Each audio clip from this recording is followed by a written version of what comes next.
Assalamualaikum warahmatullahi wabarakatuh. Selamat datang. Dapatkan manfaatnya dan bagikan kepada orang-orang yang kalian sayangi. Selamat menonton. Wassalamualaikum warahmatullahi wabarakatuh.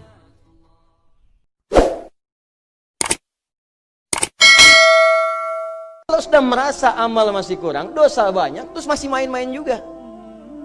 Sudah tahu usia sudah di atas ini, ada yang 50, 60 tahu, waktunya sedikit. Yang kemarin-kemarin banyak yang sia-sia. Jadi kalau yang kemarin-kemarin kurang, masa sisanya masih dikurangi juga? Bismillahirrahmanirrahim. Jadi kalau gini, Anda kalau bekerja, saya, Anda, kita bekerja, kan dapat gaji ya? Gaji. Ya, itu bahasa Arabnya gaji. Sekarang ada yang menyebut ratib. Ratib. Pokoknya disebut ujrah. Pokoknya yang harus dibayar. Makanya kalau Anda ke Timur Tengah itu naik taksi, ada tulisan atasnya taksi ujrah. Ya, bukan punya si ujrah. Nanti kalau ke Mekah naik taksinya punya si ujrah, si ujrah punya banyak taksi. Ya, bukan.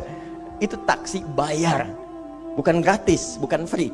Jadi begitu Anda keluar menggunakan jasanya, bayar, berikan pokok dari jasa yang telah dia kerjakan. Perhatikan baik-baik, teman-teman sekalian. Ketika Anda bekerja dalam urusan dunia, Anda mendapatkan ujrah. Nih bayar 10 dinar, 10.000 rupiah, sekian, sekian, sekian. Ketika Anda kerjakan untuk misi akhirat supaya bekal untuk pulang, bukankah 10 juta ditabung, tabung, bikin rumah kan? Beli pakaian yang elok, beli kendaraan. Sama persis Anda sholat itu diberikan juga bayarannya, diberikan juga pokok pemberiannya.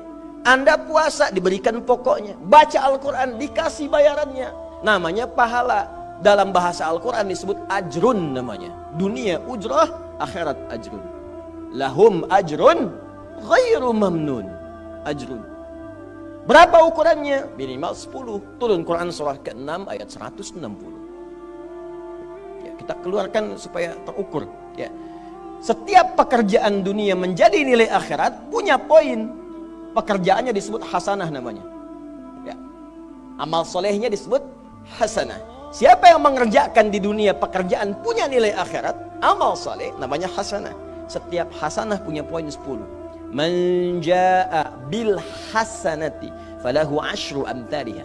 Siapa yang mengerjakan perbuatan di dunia dan punya nilai akhirat, bekerja dikerjakan karena Allah mencari yang halal. Tuliskan poinnya. Salat, tuliskan poinnya. Setiap pekerjaan 10. Hitungannya 1 keduanya 500 tahun, 2 ketiganya 500 tahun, 3 keempatnya 500 tahun. Jadi jangan menghitung 1, 2, 3 terlalu sedikit.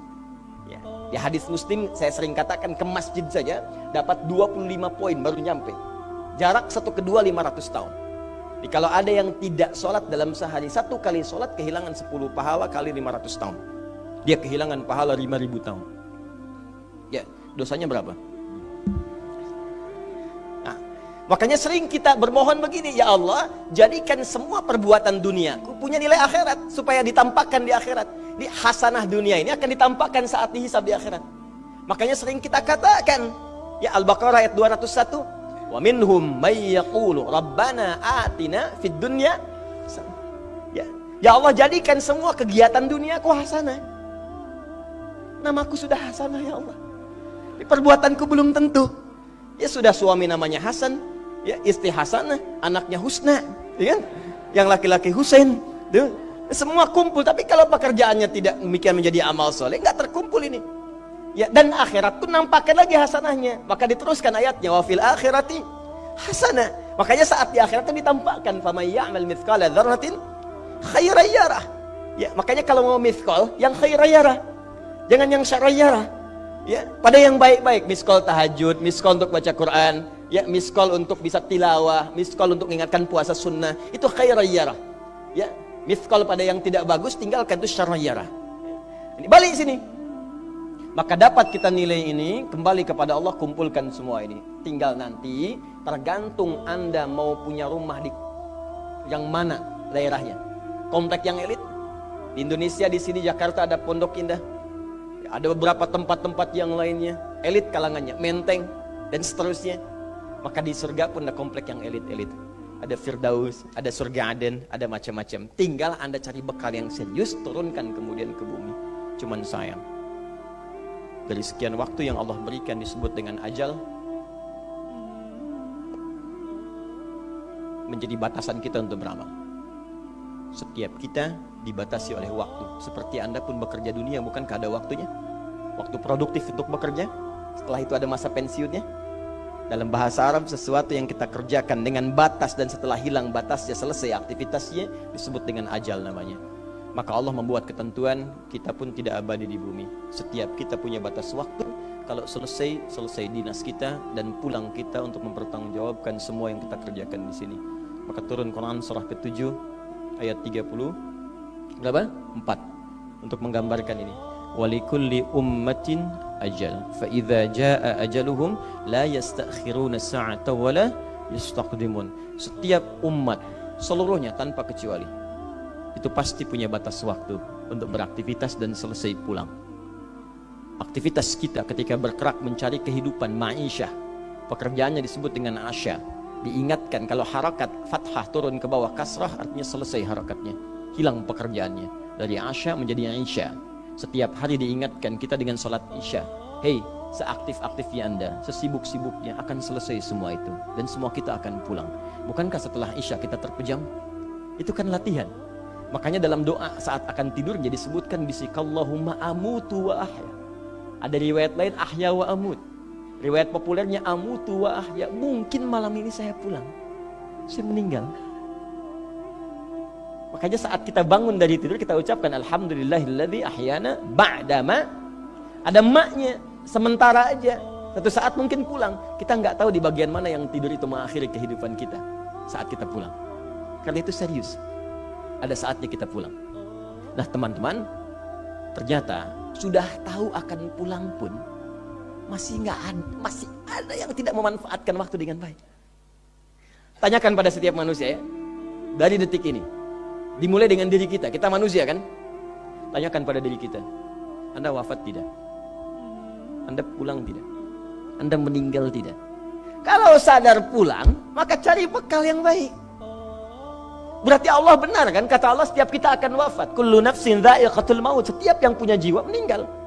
Bahkan dikasih informasi jelas kok.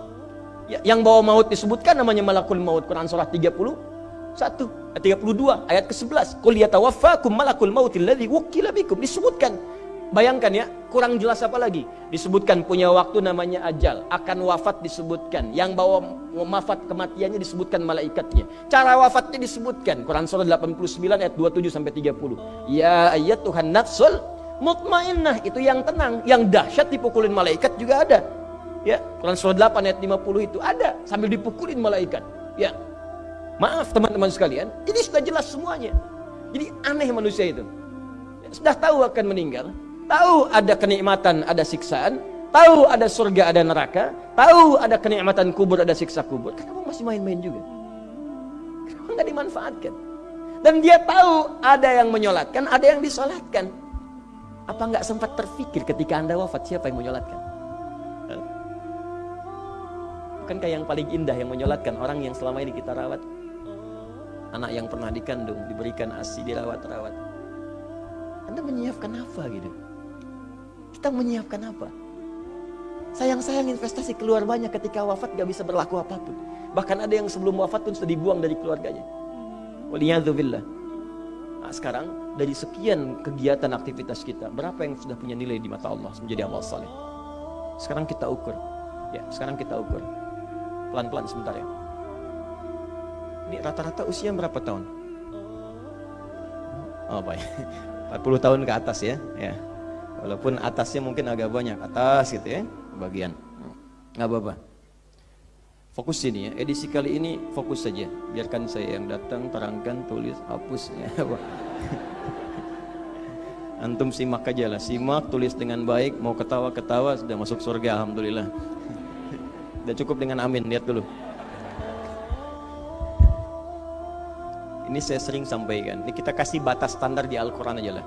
40 tahun misalnya. Ya, standar keseriusan beraktivitas. Ya, lihat sini. Konon dalam sebuah penelitian sederhana, Manusia itu kalau dihitung-hitung aktivitasnya setengah dari usianya, itu umumnya walau tidak semuanya teralokasikan untuk tidur, beristirahat, tidur. Dari mulai lahir, bayi kecil tidur, dewasa beraktivitas, tidur siang, tidur malam, tidur macam-macam, tidur kecapean, tidur ngantuk, tidur lelah, tidur segala rupa, tidur. Setengah dari usia. Jadi kalau 40 tahun, tidurnya berapa tahun? 20 tahun. Baik. Sisanya beraktivitas, ya. Nah, itu berapa tahun? 20 tahun. Jadi di sini kalau kita hitung, ya kalau beriman, alhamdulillah kita sholatnya, puasanya, baca Qur'annya, tapi juga kerjanya, tertawanya, candanya, macam-macamnya 20 tahun. Dari 20 tahun ini, berapa yang jadi aktivitas ibadah? Yang jadi ibadah berapa? Ya, jangan terlalu pesimis ya, ambil 10 tahun misalnya. 10 tahun ibadah. Nah, jadi di sini adalah sholatnya, baca Qur'annya, puasanya dan sebagainya, sedekahnya, infaknya. Apakah semua ibadah itu langsung diterima? Belum tentu. Syaratnya ikhlas. Wa ma umiru illa liya'budullaha mukhlishina lahuddin. Quran surah 98 ayat 5. Pertanyaannya, dari ibadah yang kurang lebih 10 tahun ini, berapa tahun yang ikhlas? Ya, ambillah tengah-tengahnya 5 misalnya kan. 5 tahun. Ini yang ikhlas, insya Allah. Yang ikhlas kurang lebih 5 tahun. Jadi usia 40 tahun ini yang produktif amalan yang kurang lebih harapan kita diterima oleh Allah insya Allah 5 tahun. Dosanya berapa tahun?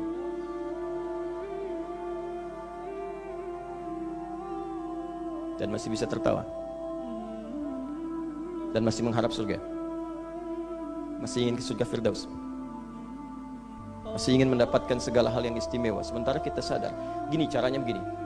Coba ucapkan dengan kalimat yang lantang bahwa Anda tak punya dosa. Kalau tak mampu, berarti punya dosa. Ucapkan Anda sudah siap ke surga. Kalau tak mampu, amalnya masih kurang. Jadi kalau sudah merasa amal masih kurang, dosa banyak, terus masih main-main juga. Sudah tahu usia sudah di atas ini, ada yang 50, 60 tahu, waktunya sedikit. Yang kemarin-kemarin banyak yang sia-sia. Jadi kalau yang kemarin-kemarin kurang, masa sisanya masih dikurangi juga? Anda 40 tahun, 50 tahun, 60 tahun. Sekarang anak 4, 5 tahun, bahkan matanya buta, ada laki-laki, ada perempuan, sudah jadi penghafal Quran. 5 tahun hafal Quran. Belum baligh. Dan berharap punya bekal di hadapan Allah. Kemarin sahabat saya, Syekh Ali Jabir, ya, datang ke Bekasi. Cerita tentang Kaila, anak 5 tahun, mata buta. Murajaah hafalan Quran sehari 5-7 juz. Dikatakan oleh beliau, Kaila, apa enggak capek terlalu banyak? Kamu kan punya uzur di hadapan Allah. Allah Maha memahami keadaan kamu. Apa enggak lelah? Saya malu justru kepada Allah kalau kurang daripada itu. Anak 5 tahun mengulang hafalan Quran setiap hari 5-7 juz dan malu kalau kurang di bawah itu sebagai bekal untuk menghadap Allah. Anda diberikan kesempatan sampai lebih daripada 50 tahun, lebih daripada 40 tahun, lebih daripada 20 tahun.